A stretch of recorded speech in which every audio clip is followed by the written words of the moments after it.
Yo, It feels like every time we've talked during the pandemic, there's a different scenario for your fight and the title. And I haven't had a chance to talk to you since everything kind of changed.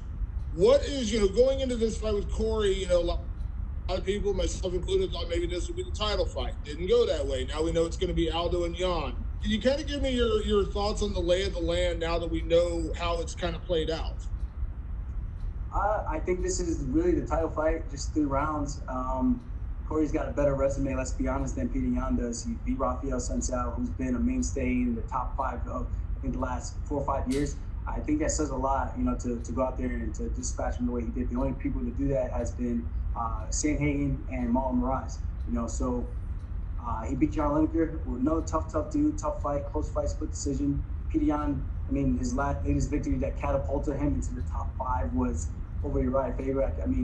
Not saying Uriah Faber isn't tough, but let's be honest here. He's not the Uriah Faber of old, but he's the Uriah Faber of, he's not the same. He's just not the same. So a win over him doesn't do that for you. Just hope that the rankings and everything gets back to normal, and the UFC can get back to what made them great and what makes us better than boxing. The best guys fighting the best guys. And now that we have a little bit of clarity with Sayuda out of the mix, hopefully this is the last clown fight with Jan and Jose Aldo, and we can start putting guys who are winning back into these title slot positions and not just granting title shots because we felt like they might have won the fight. All that matters are the three judges that sit in case ringside, and everybody else's opinion doesn't matter. It doesn't matter if Dana thought they won. It doesn't matter if my cousin thought I won. It's what those guys think, those guys and girls think. So at the end of the day, Jose Aldo has a loss in this division. He's fighting for a world title in this division, which makes no sense. And Aljo, obviously, your last fight was such a statement performance from you, but then unfortunately, you had to deal with the wrist and then the time off, the pandemic. You couldn't plan for this, but this is a huge fight. This is a big fight for this division. Do you feel like you need to go out there and make another statement, kind of like you did against Pedro Munoz, to secure your spot as the true number one contender in this division? Even though, again, probably should be for the title, but do you feel like this is a chance to once again cement your position in the division? Yeah, 100%. I got to go out there and follow up that performance. This fight is interesting because the way I feel about it, I need to inflict a lot of pain, and I know we're both going to go through it. We're both going to touch each other's hearts and see who's going to be the first one to back down and quit. And we both want something, and at the end of the day, unfortunately for both of us, in order to achieve our dreams, we have to press each other's. And I plan on being the guy to go out there and do that on June 6th. Have you been impressed by what you've seen out of Cory Sandhagen? His body of work has kind of slipped under the radar, considering he does have wins over guys like a Sunsao and Lineker. Have you been impressed by what you've seen out of him? Yeah, 100%. I think he's a tough dude. He's proven himself worthy very, very quickly to take out Sunsao the way he did, pretty decisively. Won a lot of those scramble positions where Sunsao shines on the ground. Lineker, he went toe-to-toe with him, pretty much stood in front of him the whole time, and ate some of his biggest shots. And although he got really, really hurt at the end of that third round, he showed some grit, he showed some toughness. And, the other fights, some of them were a little weird. The Mario Batista fight, showed another fight, and the Yuri Alcantara fight, he got steamrolled in the first minute and then came back from a dislocated arm. So, yeah, he's a tough dude. He showed a lot of wrinkles to his game and some stuff about his character and his mental. So that's what I'm excited about. I want to see who's a tougher, more mentally strong guy out there, and I think that's going to be me. I've been through way too much, man. This is going to be my 14th fights in the UFC. This is going to be his 6th. I just think I got the experience on my side, and I might be too much too soon for him. And last question, Aljo, kind of playing up on the question earlier from Rodney, with the atmosphere we're living in right now, I know you've been a guy who's never been afraid to speak your mind on any number of subjects, and I saw your interview yesterday with Aaron Bronstetter, really good stuff there. Do you feel like it's important for people in your position to take to this platform and be able to speak about the atmosphere we're living in with the protests? And we can't ignore what we're seeing all around us. And obviously the UFC this weekend is a phenomenal distraction, kind of gets us back into a normal sense of normalcy. But we can't ignore what's going on in the world right now. Yeah, I agree 100%. It's a little bit of a shame when I see some fans saying, hey, do me a favor and not ask questions to the fighters or the athletes about political stuff because we don't care about their opinions. We don't want to hear that. This is not that platform. If we want to hear that, we would turn to CNN or Fox or ABC, whatever the case may be. I do think it's very, very important. It's something significant that we should take upon ourselves to use the platform to inspire, motivate, and to just to preach being a good person, man. I think that's really what it comes down to. You don't got to get into I'm a leftist or rightist. I'm Democratic or Republican. You don't have to get into that nitty gritty type of details with everything. But at the same time, I think to show that you do have a stance is very, very important, and to preach the good word of just being a good human being, just being a humanitarian, man.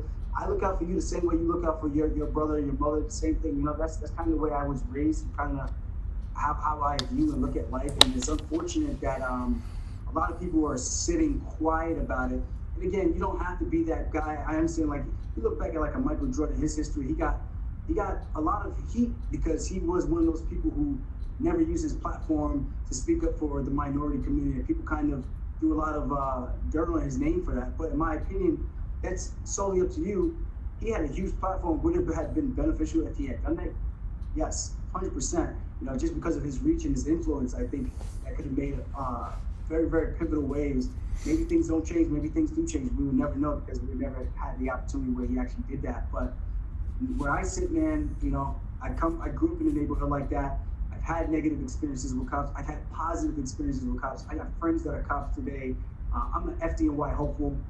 So I understand the camaraderie between cops where they always look out for one another.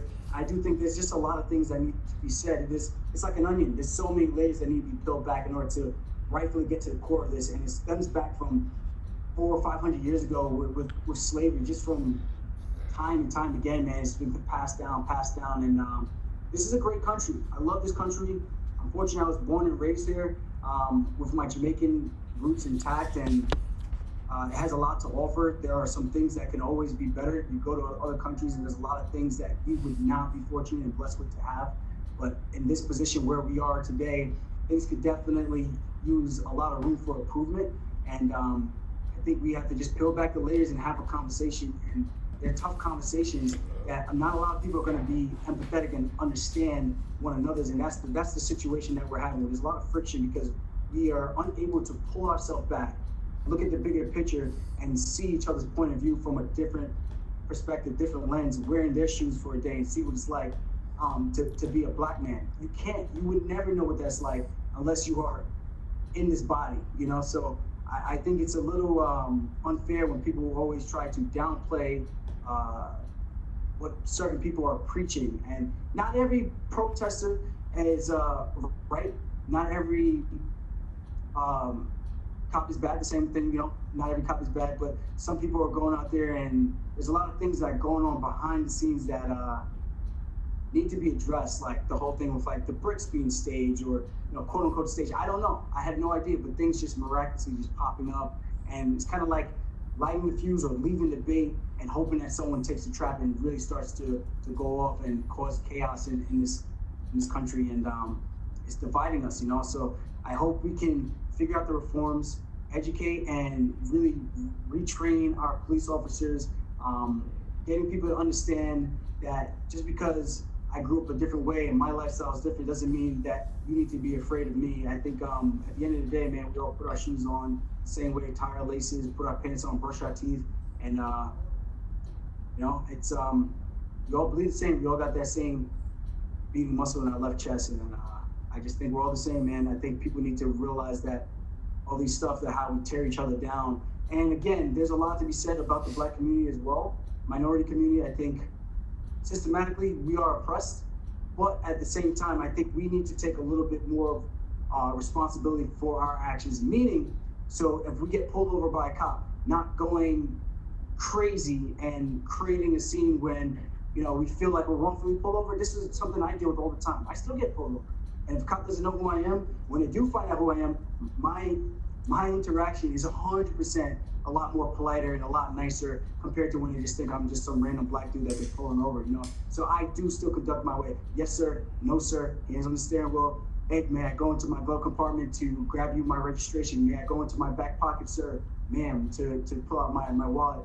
Yeah, we should might not feel like we have to do that because you feel like, oh, we're violating our rights because you wrongfully pulled me over. But I think if we take a little bit of responsibility for how we respond we can diffuse the situation before it gets to that edge and that negative level, that point of no return where someone is taking another man's life because they have a badge on and they feel powerful enough that they can just sit on another man's neck or put them in a chokehold for X amount of minutes and take someone's life, So that's where I said, man, I've had this tough conversation. I have a family of 20 siblings, so I was just on the phone this morning with my sisters, letting them know, like, yo, we gotta figure out ways to do better. We weren't raised like this. People look at me all the time. They say, how the hell did you come out of that family and get to where you are? And I thank God that I made some right decisions, and my life could have went left real quick, and I could have been another statistic. So I'm just fortunate for where I am. I'm blessed that the UFC gave me this opportunity to use this platform and to fight, make a living, and to provide for myself, and really try to shape the future of my family and my future kids. And I think that's all you can do. You be the one that changes the revolving door going forward. Don't just sit on the carousel going around and around. You got to do something different to break the cycle. Thank you, Aljo. I really appreciate it. Thank you.